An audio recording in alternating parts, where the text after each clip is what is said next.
अस्सलाम वालेकुम। कहानी को आखिर तक पूरा सुनिएगा और अगर आप चैनल पर नए हैं तो सब्सक्राइब ज़रूर कीजिएगा। अल्लाह ने उसे तले ऊपर 3 बेटों से नवाज दिया था। शौहर को बेटे की शदीद ख्वाहिश थी, ख़ुद भी दिल में बेटे की आरज़ू जन्म लेती। बच्चियों की दादी तो हर वक्त झोली फैलाए पोता मांगती रहती कि काश उनकी ज़िंदगी में अल्लाह उनके बेटे को नरीना औलाद से नवाज दे। फिर अल्लाह ने पोता भी दे दिया। सब ने नाज नखरे उठाए, वो शौक़ भी पूरे हुए जो पहली औलादों ने ना देखे थे। पहले पहल जो बहू अम्मी जी कहती थी, अब आंटी बना दिया।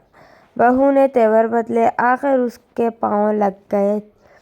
वही सास जिनकी दुआओं ने ज़िंदगी की हर खुशी दी थी, फालतू और रास्ते का रोड़ा लगने लगी। और आखिरकार आंटी को बेडरूम से निकाल कर गेस्ट रूम में जगह दे दी गई।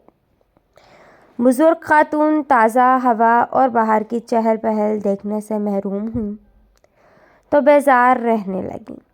बुढ़ापा और चिड़चिड़ापन बढ़ता गया। वही घर जिसके बनाने में बुजुर्ग खातून ने तन मन मार दिया, खुद मजदूरियाँ की, अब उसी घर में जली कटी सुनाने वाली सास कहलाने लगी।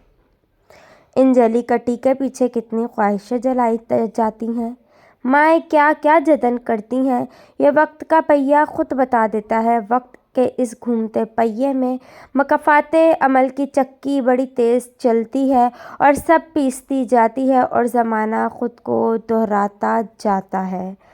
कहानी अच्छी लगे तो चैनल को ज़रूर सब्सक्राइब करें। अल्लाह हाफिज़।